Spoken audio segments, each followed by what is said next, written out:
నమస్కారం అండి. ఆయుష్మతి తల్లి. లక్ష్మీదేవి గురించి మాట్లాడుతూ శ్రీచక్రం అనే మాటని మీరు మాట్లాడటం జరిగింది.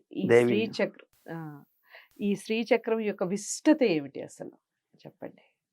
ముందు శ్రీచక్రంలో వర్ణన గురించి ఆ మంత్రం ఏం చెప్తుందంటే, అమ్మవారి ప్రార్థన శ్లోకాలు చాలా చాలా ఉంటాయి. మహాపద్మవరాందస్తే కారణానంద విగ్రహే సర్వభూతహితే మాత ఏహ్యేహి పరమేశ్వరీం శ్రీచక్ర మధ్యదేవీం ఆవాహితో ఆవాహితో భవ స్థాపితో భవ సన్నిరుద్రో భవ అవకుంఠితో భవ సుప్రసన్నో భవ వరదో భవ దేవి స్థిరాసనం కురు దేవి షట్చతురశ్రీ వృత్రత్రయ షట్చతురశ్రీ వృత్రత్రయ షోడశీదళ అష్టదళ మనుకోణ బహిర్దశాంతర్దశార వసుకోణ త్రికోణ బింధాత్మకం శ్రీచక్రం ధాత్వా అని దాని వర్ణన. అంటే ఇక్కడ ముందు మహాపద్మవరాంతస్తే, మహాపద్మవనం అనేటువంటి పద్మవనంలో పద్మాలంటే చక్కగా తామరపు, మహాపద్మవనాంతస్తే కారణానంద విగ్రహే, కారణం లేక ఆనందం రాదు కదా. అంటే మీరు నవ్వాలి, ఒక కారణం ఉండాలి, ఏడవాలి ఒక కారణం ఉండాలి. సో ఆనందం కలగడానికి కారణం ఏమిటి? కారణానంద హస్తే. హస్తే అంటే చేతిలో కారణం కలిగించేటువంటిది. అంటే అభయం ఇవ్వబోయే ముందు అమ్మవారికి ఆనందం కలుగుతుంది. ఎప్పుడు ఆనందం కలుగుతుంది? ఇప్పుడు మీరు నాకు సపోజ్ నన్ను ఒక జ్యోతిష్కుడిగా ఎవరో వచ్చి కలిశారు, వచ్చి కలిసి జాతకం చెప్పించుకుంటారు. సో వచ్చిన వాళ్ళకి నేనేదో ఒక 5 నిమిషాల్లో ఈ దోషాలు ఉన్నాయి చేసేసుకోండి అని చెప్పేసి నా ఫీజు నాకు ఇచ్చేయండి అంటే వాడు ఏడుస్తూ ఇస్తాడు. యథార్థం ఏడుస్తూ ఇస్తారంటే ఆనందంగా ఇవ్వరు. నేను వారి సమస్యని చక్కగా విని వారు ఏం చెప్తున్నారో జాతకంలో అన్ని రకాల వారి యొక్క సమస్యల్ని క్లియర్గా విని నాకు తోచిన శాస్త్రపరమైనటువంటివి, అట్లాగే సమాజపరమైన లౌకికంగా కానీ ఉన్నటువంటి సమాజ వర్తమాన పరిస్థితుల్ని అన్నిటినీ క్లబ్ చేసుకొని ఒక మంచి పరిహార మార్గం చెప్పినప్పుడు గురువు గారు చాలా బాగా చెప్పారు, ఒక 1/2 అవర్ మాకు టైం ఇచ్చారు, తృప్తిగా మాట్లాడారు అని వాడు ఆనందంగా ఇస్తారు. సో అమ్మవారు కూడా మీరు చేసే పూజకి ఆమెకు ఆనందం కలగాలి కదా. పూజ అంటే మీరు ఏదో ఆమెకి పెద్ద పెద్ద ఏదో చేయవక్కర్లే. ప్రకృతిలో దొరుకుతున్నటువంటి తామర పువ్వులు, ప్రకృతిలో దొరుకుతున్నటువంటి పసుపు కుంకుమలు, అక్షతలు, వీటితో అమ్మవారి పాలు, ఆవు పాలు, ఇటువంటి వాటితో అమ్మవారిని పూజ చేస్తే సంతోషిస్తుంది. సర్వభూత హితే మాత. ఎవరామి? సర్వభూతములకు హితం కాని లక్ష్మీదేవి మీ దగ్గర ఉంటుంది, నా దగ్గర ఉంటుంది. సర్వభూతాలకు హితం అంటే మంచి చేసామే. చెత్త భుజం మీద వేసుకుపోయే వాడి దగ్గర కూడా లక్ష్మీదేవి ఉంటుంది. Got my point. వాడి దగ్గర డబ్బులు లేకపోతే వాడు ఎట్ట అన్నం తినగలుగుతాడు? సో కాబట్టి ఆమెకి సర్వభూతముల మీద హితమైనటువంటి భావనే ఉంది. అందరి హితం కోరుతుంది కాబట్టి లక్ష్మీదేవి. ఇక్కడ ఒక్క ప్రశ్న మీరు చెప్పేటప్పుడు ఈ సర్వభూతల హితము అన్నారు, మరి ఎందుకు లక్ష్మీదేవి కొంతమంది దగ్గర ఎక్కువ? అది కూడా ఉంది, చెప్తాను. కలియుగంలో లక్ష్మిని ఎంత నిగ్రహించే రాక్షస గుణం కలిగి ఉంటాడో వాడి దగ్గర ఉంటుంది, కానీ నిజలక్ష్మి కాదు. మాయాలక్ష్మి రూపంలో జ్యేష్ఠాదేవి వాడి ఇంట్లో తిష్టవేస్తుంది. మీ ఇంట్లో డబ్బు ఎంత పెరిగి కట్టలు కట్టలుగా నువ్వు ఇంట్లో బ్లాక్ మనీ పెట్టుకుంటున్నావు అంటే రోగాలు, నీ ఇంట్లో బిడ్డలు అంత నాశనానికి నువ్వు తెచ్చి పెట్టుకుంటున్నట్టే. మారణాయుధాలు, శస్త్రాస్త్రాలు, విషమందులు నీ ఇంట్లో పేర్చుకుంటున్నావు. మితమైన ధనము, ధర్మబద్ధమైన ధనం నువ్వు ఎంతైనా సంపాదించమని శాస్త్రం చెప్పింది. అక్రమార్జన చేసి నువ్వు ఈ డబ్బులు ఇంట్లో కూడబెట్టే కొద్దీ ఆ ధనం ఎత్తుకొని నువ్వు ఒక రోజు కూడబెడతావు, నీ కొడుకు మొదటి రోజు ఒక కట్ట ఎత్తుకొని వెళ్తాడు, ఒకరోజు క్రికెట్ బెట్టింగ్ ఆడతాడు, రెండో రోజు ఇంకోటి ఆడతాడు, ఇంకో రోజు ఇంకోటి ఆడతాడు. ఆఖరాక ఆ ధనం అంతా చాలని రోజు నువ్వు నిగ్రహించావు అనుకోండి, బయటకు వెళ్ళి ధనం అప్పు చేస్తాడు. అప్పు కూడా పుట్టని రోజు ఏం చేస్తాడు? తప్పనిసరిగా వెళ్ళి ఒక తప్పుడు పని చేస్తాడు. ఎవరినో కొట్టి తీసుకోవడానికి దొంగ అవుతాడు. కోటీశ్వరుడు కొడుకు దొంగ అయిన చరిత్ర నా దగ్గర ఉంది. నేను చెప్పకూడదు వాళ్ళ వ్యక్తిగత హిస్టరీస్ చెప్పకూడదు, కానీ కోట్లకు ఆస్తిపరుడు వాడిని ఒకప్పుడు ప్యాంపరింగ్ చేసేసి వాడికి డబ్బు ఎట్టొస్తుందో తెలియక విచ్చలవిడిగా ఉండడంతో వాడు ధనం ఎత్తుకోవి ఖర్చు పెట్టడం మరిగాడు. ఒక దశ వచ్చేసరికి వాడిని నిగ్రహించే పరిస్థితి నేను లేకపోయేసరికి నిగ్రహించాడు. వాడు ఏం చేశాడు? బయటికి వెళ్ళి అప్పులు చేస్తూ వచ్చాడు. అప్పులు కూడా ఇవ్వని పరిస్థితులు ఏం చేశాడంటే ఇంకా స్నేహితుల ఇళ్లలోకి వెళ్ళేది, వాళ్ళ ఇంట్లో డబ్బులు దొంగిలిస్తూ అడ్డంగా దొరికితే మరలా తండ్రి బాధలు వర్ణనాతీతం. సో కాబట్టి ధనం ఎంత పెరుగుతుంది అన్నప్పుడు అంతగా భక్తి లక్ష్మి ఆరాధన చేస్తే ఆ ధనానికి నిజంగా సార్థకత ఉంటుంది. అప్పుడు నువ్వు కట్టలు కాదు, మూటలు పెట్టినా అమ్మవారు సంతోషిస్తుంది. దాంట్లో అయితే అనుమానం లేదు. ఎందుకంటే అంతకంత దైవభక్తి అంతంత దానికి తగినట్టు గ్రహించుకోవడం. అంటే సర్వభూత హితే మాత అని అందుకే అన్నారు. కాబట్టి రాక్షసుల దగ్గర ధనం ఉంటుంది. కృత త్రేత ద్వాపరయుగాలు చూస్తే రావణాసురుడు దగ్గర లక్ష్మీదేవి కావాల్సినంత ఉంది. దాని పేరే శ్రీలంక, లక్ష్మీ లంక దాని పేరే. సింహళం దాని అసలు పేరు. అంటే సింహళం అనేటువంటి పదం తర్వాత సింహళ దేశం కాస్త మనం శ్రీలంక శిలోను శ్రీలంక అయ్యిందని చెప్పుకుంటాం. సో లంకాపట్టణానికి శ్రీలంకాపట్టణం అనేదే పాత పురాణాల్లో కూడా ఉంది. కాబట్టి ధనం ఎవరి దగ్గర ఉంటుందనేది లక్ష్మి కారుణ్యమాత. ఆమెకి ఇంకా అసలు ఎవరి దగ్గరికి నేను అంటే ఎవరు ఆమెని ప్రేమగా చూస్తారో వాళ్ళ దగ్గర ఉంటుంది అంతే. సో దాంట్లో అసలు మీకు లక్ష్మి నిలవ ఉండడానికి ఎలాంటి నియమాలు ఆమె పెట్టదు. నువ్వు ఇలా చేస్తేనే నేను ఉంటాను నీ దగ్గర అని పెట్టదు. నువ్వు నన్ను ఎంత అర్చిస్తే అంత ఉంటుంది అంతే. ఎంత జాగ్రత్తగా చూస్తే అంత ఉండిపోతుంది. కానీ నిజలక్ష్మి మాయాలక్ష్మి ఇద్దరు ఉంటారు.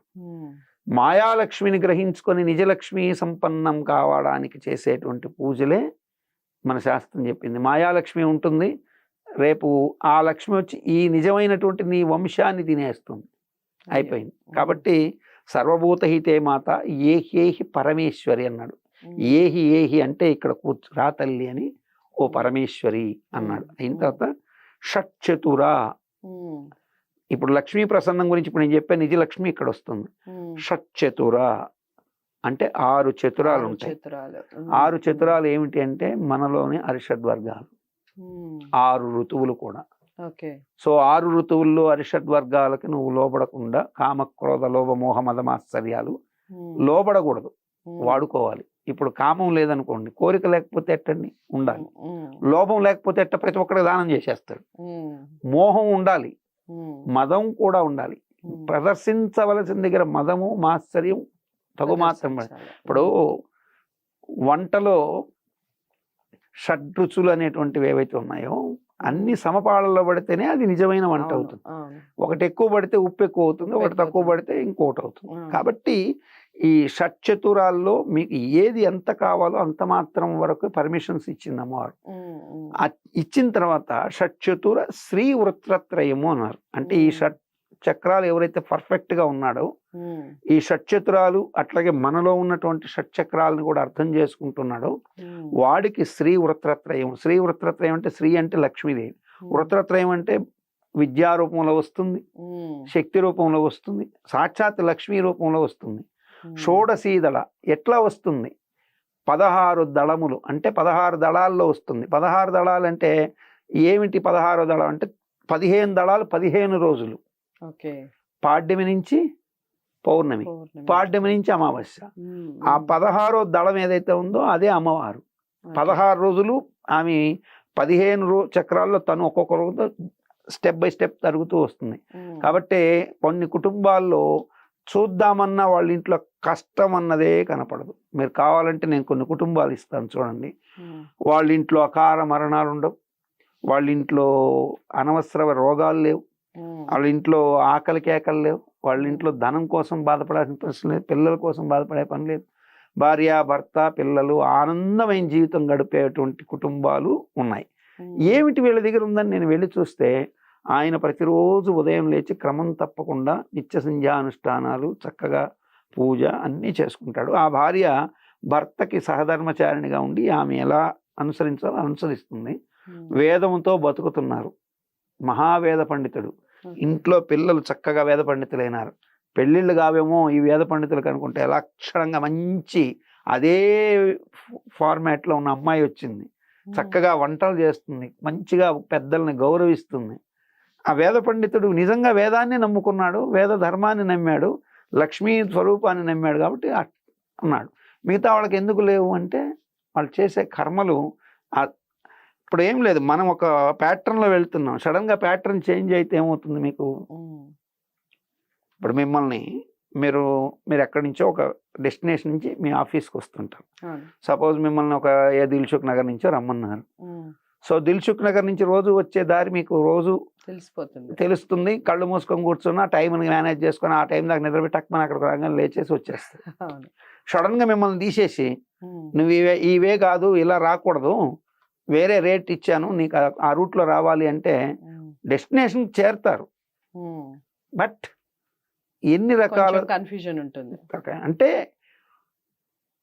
మీకు ఒక ప్రాపర్ ఫార్మాట్లో వెళ్తున్న దాన్ని గందరగోళం చేయకుండా ఉండేందుకే మన పెద్దలు చాలా చాలా ఆచారాలు కానీ నియమాలు కానీ కొన్ని ఎందుకు పెట్టారంటే ఇది ఇలా వెళ్తుంటే ఇలా వెళ్తుంటే ఇలా, కానీ దీన్ని కలవకుండా కలిసినందువల్ల తప్పు కాదు. అక్కడ ప్రాపర్ వేస్ అన్నీ కూడా చెడిపోతాయి. ఓకే. కన్ఫ్యూజన్, ఏం చేస్తున్నావు తెలియక నువ్వు అక్కడ ఏదైనా కంగారు చేసి ఇంకేదైనా చేస్తే ఇప్పుడు నువ్వు అలా వస్తున్నప్పుడు నీకు వచ్చే ఆపదలు కూడా ఉంటాయి. నువ్వు రోజు ఇలా వెళ్ళాల్సిన ఇటు ఎందుకు వచ్చావు అంటే నీ దగ్గర ఏముంది, బ్యాగులో ఏముందా, ఏమైనా ఉన్నాయా అని ఎతుకుతారు. సో కొత్తగా అంటే ఈ దేశం కాకుండా సడన్గా మనం పాకిస్తాన్కి ఉన్నట్టుండి ఇక్కడ ఉండి నేను పాకిస్తాన్కి వెళ్తానండి అంటే నేను ఇట్లా ఉండి పాకిస్తాన్కి పోతే వాడు ఏమంటాడు, ముందు అసలు ఎందుకు వస్తున్నావు అంటే. ఇప్పుడు ఆ పాకిస్తాన్ నుంచి ఇండియాకి వచ్చేవాళ్ళ పరిస్థితి కూడా అదే. సడన్గా ఇండియాకి వస్తున్నాడంటే వాడు పాకిస్తాన్ నుంచి వస్తున్నాడంటే వాడిని స్క్రీన్ టెస్ట్లు, ఆ టెస్ట్లు, ఈ టెస్ట్లు అన్నీ చేస్తారు, ఎందుకంటే భద్రతాపరమైన చర్య. సో కాబట్టి ఇక్కడ శ్రీ వృత్రత్రయం అనే దగ్గర ఈ షట్చతురాలు, ఈ వృత్రత్రయంలో లక్ష్మీ శబ్దం అలా ఉంటుంది. షోడశీదళ అంటే అమ్మవారు కూడా అలాగే ఈ ప్రాపర్ డేట్స్లో మీకు అలా తిరుగుతూ వస్తే లక్ష్మీదేవి వస్తుంది. తర్వాత అష్టదళం అంటే అష్ట సంపదలు, అష్ట దరిద్రాలను తొలగిస్తుంది, అష్ట సంపదలను ఇస్తుంది, అష్ట సిద్ధుల్ని కలిగిస్తుంది అష్టదళ. తర్వాత షట్చతుర శ్రీ వృత్రత్రయ షోడశీదళ అష్టదళ. మనుకోణ అన్నాడు. మనువులు ఎంతమంది అంటే 7 మనువులు. అంటే నీకు 7 జన్మల కృత పుణ్యాన్ని కౌంటేస్తారు. మళ్ళీ అక్కడ కూడా మళ్ళీ నేరుగా ఇచ్చేది సంపద. 7 జన్మల పర్యంతం 7 జన్మల పుణ్యం అంటారు. అటు 7 తరాలు ఇటు 7 తరాలు అంటారు. సో సప్తపది అనేది కూడా అదే. 7 జన్మల్లో ఇతని యొక్క జన్మల్లోని ఔచిత్యము, ఇతని పుణ్యాన్ని కూడా క్యాలిక్యులేట్ చేసి 7 మనువుల దగ్గర లెక్క పెడతారు. మనుకోణ బహిర్దశ. ఇప్పుడు ఇతను అంటే బయట మాట్లాడే మాట ఒకటి, లోపల ఒకటిగా ఉన్నాడు. బయటకు లక్ష్మీ పూజ చేస్తున్నట్టుగా పూజ చేస్తుంటా. కొంతమంది నేను పూజలు చేసేవాళ్ళని కూడా చూస్తుంటా. పూజ చేసేటప్పుడు ఈశ్వరుడి దగ్గర చక్కగా అక్కడ పెట్టి పూజ చేస్తుంటారు. అదేదో సినిమాలో కూడా భానుమతి రామకృష్ణ చెప్తుంది, పూజ చేస్తుంటుంది, రే గొడ్లం కట్టేసారు లేదు చూడండి రా అంటుంటుంది. సో ఇక్కడ కూడా పూజ చేసేవాడు కొంతమంది, రే నువ్వు ఆ వస్తువులు అక్కడ పెట్టుకు, ఈ వస్తువులు ఇక్కడ పెట్టుకునేటువంటి దగ్గర నుంచి. అంటే ఈ పూజలో మధ్యలో ఇవి అవసరమా? పూజ చేస్తున్నావు భగవంతుడి దగ్గర, లక్ష్మీ అష్టోత్తరం చేస్తున్నావు, ప్రకృత్యై నమః, వికృత్యై నమః, విద్యాయ నమః, సర్వభూత ప్రదాయ నమః అని చేస్తున్నావు. ఎందుకు కళ్ళు మూసుకోమన్నారంటే ఈ ప్రపంచం చూస్తే నువ్వు డైవర్ట్ అవుతావు కాబట్టి కనీసం కళ్ళు మూసుకుంటే అమ్మవారి రూపం తలుచుకుంటూ చేస్తామని. కళ్ళు తెరుస్తూ దేవుడి పటాన్ని చూస్తే తప్పలేదు మనలా. కళ్ళు తెరిచి ఇలా పూజ చేస్తూ ఇలా డైవర్ట్ అవుతావు కాబట్టి, ఇలా డైవర్ట్ అయినప్పుడు ఎవడో ఒకడు వస్తుంటాడు, రాకు అయి ముట్టుకోకు, ఇట్లాంటివన్నీ ఎందుకు వస్తాయి? చూడబట్టి. కాబట్టి ఈ డైవర్షన్ కాకుండా అంతఃకరణంలో కన్నా ముందు బయట ఎలా ఉన్నాడు, అంతర్దశార బహిర్దశ. అంతర్దశ అంతస్సులో అమ్మవారిని అర్చిస్తున్నాడా? అంతర్దశ బహిర్దశార వసుకోణం, వసువులు, అష్టవసువులు. ఇలా అయిన తర్వాత వీడికి అష్టవసువులు అంటే భూమి, వసురూపం అంటే ఈ భూమిలోని 8 దిక్కుల్లోంచి కూడా డైమండ్స్. అంటే మనం చెప్పే డైమండ్స్ ఆగ్నేయం నుంచి నీకు ఇవాళ కలిసి వస్తుంది జ్యోతిష్యంలో. ఇవాళ నీకు ఆగ్నేయ మూల నుంచి లక్ష్మి వస్తుందంటే ఎక్కడి నుంచి వస్తుంది? నీకు ఇక్కడ అమ్మవారు రాసి ఉంటే వస్తుంది ఆగ్నేయ నుంచి. సో ఇవాళ దక్షిణం నుంచి నీకు మరణం రాసిందంటే అమ్మవారు ఆగ్రహంలో ఉందని. సో నీకు ఆపద ఉంది, దక్షిణ పక్క వెళ్తే ఇవాళ వాహన గండం ఉంది. అవన్నీ జ్యోతిష్యం ఎలా చెప్తారంటే ఈ కర్మ శాస్త్రాన్ని అమ్మవారిని అనుసరించే జ్యోతిష్ శాస్త్రం కూడా. సో నవావరణలు కూడా, నవ అంటే 9 గ్రహాలు. నవ ఆవరణార్చన చేసిన వాడికి, శ్రీచక్రంలో నవావరణార్చన చేసిన వాడికి గ్రహాల బాధలు ఉండవు, గ్రహ బాధలు పోతాయి. సో ఇక్కడ ఇట్లా అష్టవసువులు అంటే భూమిలోని 8 దిక్కుల్లోంచి పైన ఊర్ధ్వ అధో పురుషాల్లోంచి కూడా నీ కష్టం రాకుండా అమ్మవారు కాపాడుతుంది శ్రీచక్రావర్చనలో. షట్చతుర శ్రీవృత్రత్రయ షోడశీదళ అష్టదళ మనుకోణ బహిర్దశాంతర్దశార వసుకోణ త్రికోణ. ఈ త్రికోణం అనేది ఏమిటయ్యా అంటే అమ్మవారి యొక్క స్వరూపం. లక్ష్మి, పార్వతి, సరస్వతి. త్రికరణ శుద్ధిగా నువ్వు అమ్మవారు ఉన్నావని నమ్మితే, 3 శక్తులు ఉన్నారని నువ్వు నమ్మితే ఆటోమేటిక్గా నువ్వు చేరేది ఫైనల్ బిందు. అంటే త్రికోణం తర్వాత లాస్ట్లో ఉండేది బిందు. ఆ బిందువే అమ్మవారు. ఆమె లక్ష్మి, ఆమె లలిత, ఆమె దుర్గా. సో శ్రీచక్రంలో ఏదో తెలియక మేరు పెట్టేసుకోండి, ఇంట్లో పెట్టుకోండి, శ్రీచక్రం పెట్టుకొని పూజ చేయండి అంటే ఈ పూజ చేసే విధానం తెలియనప్పుడు నువ్వు అది అక్కడ పెడితే ప్రయోజనం ఏంటి? అవును. సో కాబట్టి పూజా విధానం నీకు తెలుసుకోవాలి. శ్రీచక్రార్చన ఖచ్చితంగా తెలుసుకొని లక్ష్మీ ప్రధానంగాను, సరస్వతీ ప్రధానంగాను, పార్వతీ ప్రధానంగాను శ్రీచక్రావరణార్చన చేసినటువంటి వాళ్ళకి నిస్సంశయంగా అమ్మవారి అనుగ్రహంతో సకల సంపదలు వస్తాయి. అందుకనే శ్రీ విద్యాం పరిపూర్ణ మేరు శిఖరే బిందు త్రికోణే స్థితాం. అమ్మవారు ఎక్కడుందంటే శ్రీ విద్యాం. శ్రీ విద్య అంటే డబ్బులు ఇచ్చే విద్య. శ్రీ అంటే లక్ష్మి. లక్ష్మి అంటే మనం ఇట్లా డబ్బుల కింద చూడకూడదు. జ్ఞానము కూడా లక్ష్మే. జ్ఞానము లక్ష్మి. నీ యొక్క భౌతికమైనటువంటి అమ్మవారు ఇచ్చినటువంటి ముఖ వర్చస్సు ఏదైతే ఉందో అది కూడా లక్ష్మి. నా ముఖంలో వర్చస్సు, మీ ముఖంలో మంచి వర్చస్సు ఉందండి గురువుగారు అంటే వర్చస్సు ఊరికే ఇంట్లో కూర్చుంటే రాదు. అమ్మవారిని అర్చించి చక్కగా పూజ చేస్తేనే ఆ వర్చస్సు వస్తుంది. సో కాబట్టి శ్రీ విద్యాం పరిపూర్ణ మేరు శిఖరే, పరిపూర్ణమైనటువంటి ఆ మేరు శిఖరం మీద బిందు త్రికోణే స్థితాం కామాక్షిం కరుణా రసార్ణవమయీం. కామాక్షి అంటే కోరికలు తీర్చేటువంటి కళ్ళుని కలిగినటువంటిది, కామ్యమును తీర్చేటువంటి కరుణారసమైనటువంటి కన్నులు కలిగినటువంటిది. కామాక్షిం కరుణా రసార్ణవమయీం, కరుణనే వర్షించేటువంటి గుణం కలిగినటువంటి ఆమె. కామాక్షిం కరుణారసార్ణవమయీం కాంతాం చిన్మయ కామకోటి నిలయాం. కాంతాం అంటే కాంతాం అంటే ఆమె లక్ష్మీదేవి. కామకో చిన్మయ కామకు అంటే చిన్మయ అంటే నవ్వు ముఖం కలిగినటువంటి కామకోటి నిలయాం. మనుషుల కోరికలన్నీ కలిపితే కామకోటి. కామం అంటే కామం కాదు, కామం అంటే కోరిక. చాలా మంది తెలియక కొంతమంది ఉంటారు, ఈ సగం సగం చదువుకున్నటువంటి కొంతమంది అజ్ఞానులు. ధర్మం తప్పిన వాడిని ఏమంటారు? ఈడు అధర్మపరుడు అంటారు. అర్థం దగ్గర అంటే ధర్మం తర్వాత అర్థం, అర్థం దగ్గర తప్పిన వాడిని ఏమంటారు? ఈడు అంటే డబ్బు దగ్గర వాడు మరీ పీనాసి ఉంటే ఇంత పీనాసి వాడురా, డబ్బులు ఎంతసేపు పోగు చేసుకుంటారంట. మోక్ష మార్గంలో తప్పిన వాడిని ఏమంటారంటే భగవంతుడిని నమ్మని వాడిని వీడొత్త నాస్తికుడు రా, వీడొత్త దేవుడు ద్రోహిరా అంటారు.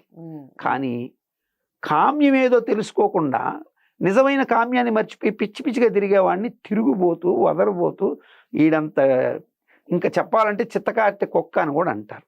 అంటే చిత్తకార్తెలో కుక్కకి ఏంటంటే దానికి కామ్యం నేర్చినప్పుడు అది పక్కన ఏమున్నదో కూడా పట్టించుకోదు. అది నేను వర్ణించకూడదు, చాలా చండాలంగా కూడా ఉంటుంది. సో ఒక మహిళామూర్తితో మాట్లాడి ఇంటర్వ్యూ చేసేటప్పుడు అటువంటివి కూడా వర్ణించకూడదు. కామ్యాన్ని సరిగ్గా అర్థం చేసుకోవాలి. సో కామ్యాన్ని కామ్యంగా అర్థం చేసుకున్నటువంటి వాడు కామకోటి పీఠ అంటే ఇటువంటి మన కోరికలు ధర్మబద్ధమైనటువంటి కామకోటి నిలయం.